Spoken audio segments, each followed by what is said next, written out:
Welcome back students. आज हम digestion अर्थात पाचन पढ़ने जा रहे हैं।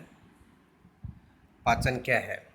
पाचन एक ऐसी प्रक्रिया है जिसके अंदर आहार नाल के अंदर जटिल भोज्य पदार्थों को सरल भोज्य पदार्थों में विखंडित किया जाता है, जिससे कि उस भोजन को आसानी से अवशोषित किया जा सके और उस भोजन का स्वांगीकरण या एसिमिलेशन किया जा सके। पाचन की प्रक्रिया में भोजन को भौतिक और रासायनिक दोनों रूपों से तोड़ा जाता है। भौतिक हमारे दांतों के द्वारा उसे तोड़ा जाता है और रासायनिक रूप की अगर बात करें तो एंजाइम्स के माध्यम से भोजन को सरल रूप में बदला जाता है।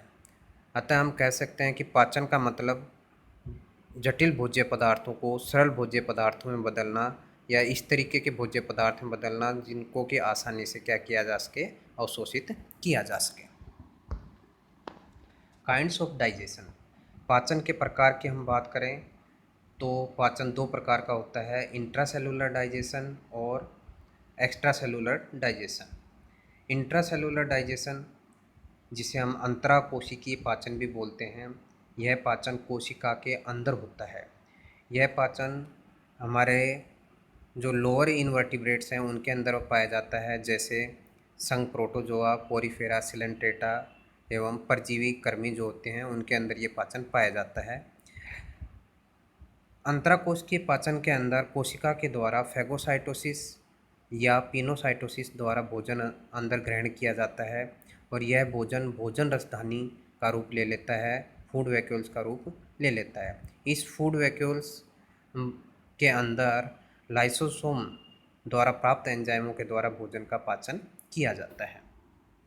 सेकंड है एक्स्ट्रा सेलुलर डाइजेशन और इंट्रासेलुलर डाइजेशन, बाह्य कोशिकीय या अंतर कोशिकीय पाचन। इस प्रकार का पाचन कोशिका के बाहर अर्थात आहार नाल की गुहा के अंदर होता है। यह पाचन उच्च जंतु जैसे क्रिस्टेशियंस, कीट, सिफेलोपॉड्स, ट्यूनिकेट्स एवं सभी कशेरुकियों के अंदर पाया जाता है। इस प्रकार के पाचन के अंदर आहार नाल के अंदर विभिन्न एंजाइमों के द्वारा भोजन का पाचन किया जाता है। डाइजेशन इन वर्टिब्रेट्स, कशेरुकियों में पाचन। लगभग सभी कशेरुकियों में पाचन की क्रिया समान पाई जाती है, जिसके अंदर जो हाइड्रोलाइटिक एंजाइम है उसके माध्यम से जटिल भोजन को सरल भोजन के अंदर तोड़ा जाता है। और हम विभिन्न कशेरुकियों की अगर आहार नाल की संरचना देखें तो लगभग आहार नाल की संरचना भी समान होती है। पाचन तंत्र की अगर हम बात करें तो पाचन तंत्र के अंदर पाचन तंत्र को हम दो भागों में विभाजित करके इसका अध्ययन कर सकते हैं कि एक इसके अंदर आहार नाल और दूसरा इसके अंदर सहायक ग्रंथियाँ, एसेसरी ग्लैंड। आहार नाल जिसके अंदर हम देखेंगे कि भोजन का पाचन होगा और एसेसरी ग्लैंड्स जो कि हमारे भोजन को सरल रूप में या भोजन को का पाचन करने में सहायता करेंगे। आहार नाल की अगर हम संरचना देखें, एलिमेंट्री की कैनाल की अगर हम स्ट्रक्चर देखें तो ये हमें एक डायग्राम दिखाया गया है, जिसके अंदर हम देख सकते हैं आहार नाल है, ये हमारे मुख माउथ से लेकर और एनस तक पाई जाती है, जो कि हमारी पूरी बॉडी कैविटी के अंदर फैली हुई है। फर्स्ट पार्ट इसमें माउथ है, उसके बाद में pharynx, oesophagus, stomach, small intestine, large intestine और एनस।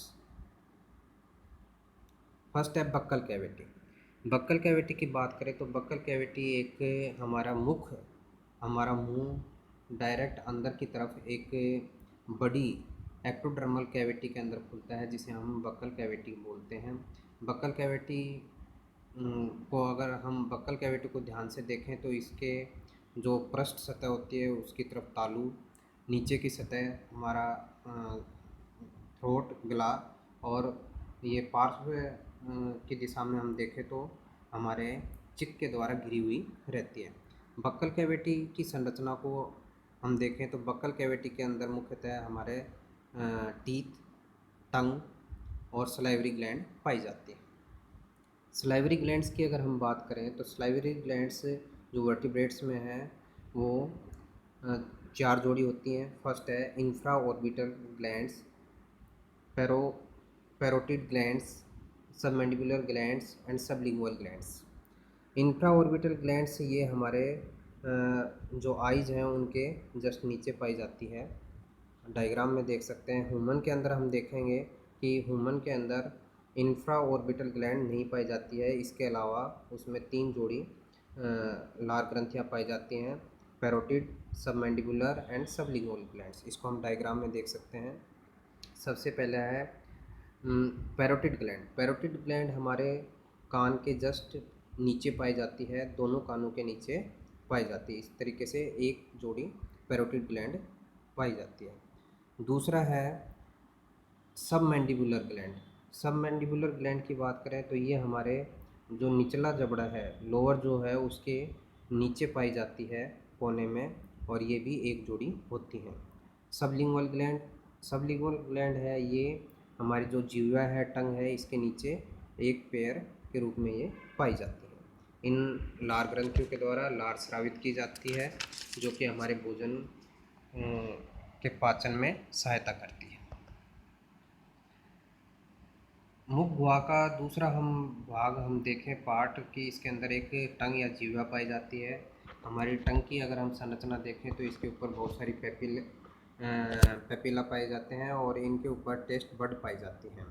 और ये टेस्ट बड ही क्या करती हैं, हमारे भोजन के स्वाद को पहचानती हैं। जैसा कि हम यहाँ देख सकते हैं, अलग अलग पार्ट में अलग अलग तरीके का भोजन का स्वाद पहचाना जाता है। जैसे कि अगर पार्ट जो है उसके द्वारा हमारे मीठापन है वो पहचाना जाता है।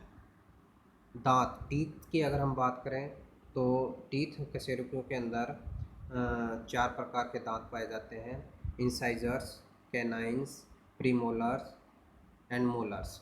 इंसाइजर की बात करें तो इंसाइजर जो दांत हैं इनका कार्य काटने का होता है। कैनाइन्स हैं, ये काफ़ी तीखे नुकीले होते हैं, इनका कार्य चीरने फाड़ने का काम होता है। जो कि हमारे कार्निवोर्स होते हैं उनके अंदर ये जो कैनाइन्स हैं ये अत्यधिक विकसित होते हैं। प्रीमोलर्स और मोलर्स ये दोनों तरीके के दांत हैं, ये हमारे भोजन को पीसने का काम करते हैं।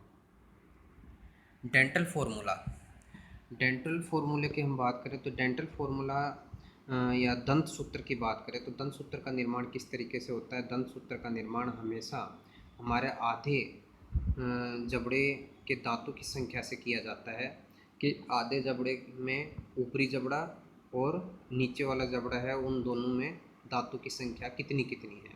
जैसा कि हम देख सकते हैं dental formula of human, human का दंत सूत्र हम देखें तो इसमें इंसाइजर, कैनाइन, प्रीमोलर और मोलर हमें शो किया गया है।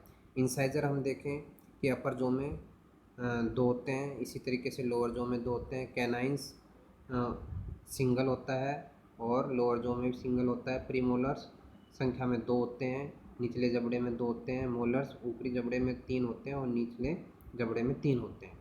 इस तरीके से हम इनकी संख्या जो आती है उसको 2 से मल्टीप्लाई करते हैं और हम देखेंगे कि अपर जो में कितने हैं, 8 को 2 से मल्टीप्लाई किया 16। इसी तरीके से लोअर जो में 8 हैं और इसको 2 से मल्टीप्लाई किया तो 16 और 16 को ऐड किया तो हमें टोटल कितने दांत मिलते हैं, 32।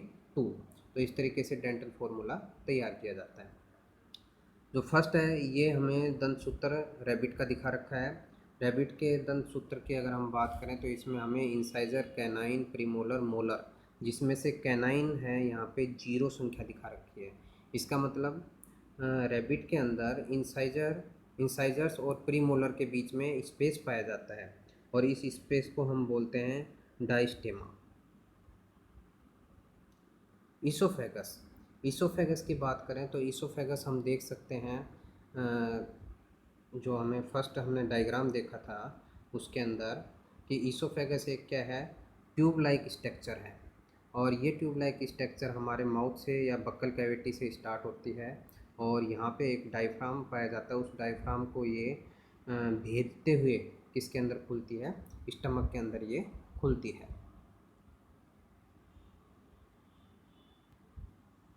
नेक्स्ट है स्टमक। आमाशय, आमाशय की हम बात करें तो आमाशय हमारा एक थैले जैसी संरचना के रूप में पाया जाता है जिसके अंदर आकर के भोजन इकट्ठा होता है। आमाशय के 3 भाग होते हैं, कार्डिक, फंडिक और पाइलोरिक। आमाशय में हम देखेंगे कि जिस तरफ से ईसोफेगस खुलती है यहाँ पे, और आमाशय आगे स्मॉल इंटेस्टाइन में खुलता है, इस जगह पे, दोनों जगह पे क्या पाए जाते हैं, इसमें स्फिंक्टर या वॉल पाए जाते हैं। ईसोफेगस और जो कार्डिक भाग है इसके बीच में जो वॉल पाया जाता है उसे कार्डिक स्फिंक्टर बोलते हैं। इसी तरीके से पाइलोरिक और जो स्मॉल इंटेस्टाइन के बीच में जो वॉल पाया जाता है उसे पाइलोरिक स्फिंक्टर बोला जाता है। ये स्फिंक्टर हमारे आमाशय से भोजन को वापस ईसोफेगस में जाने से रोकते हैं। यह आमाशय का डायग्राम है। नेक्स्ट है स्मॉल इंटेस्टाइन। स्मॉल इंटेस्टाइन की हम बात करें तो स्मॉल इंटेस्टाइन को भी 3 पार्ट में डिवाइड किया जा सकता है। यहाँ हम देख सकते हैं ड्यूओडेनियम, जो कि यू के आकार का एक हिस्सा है।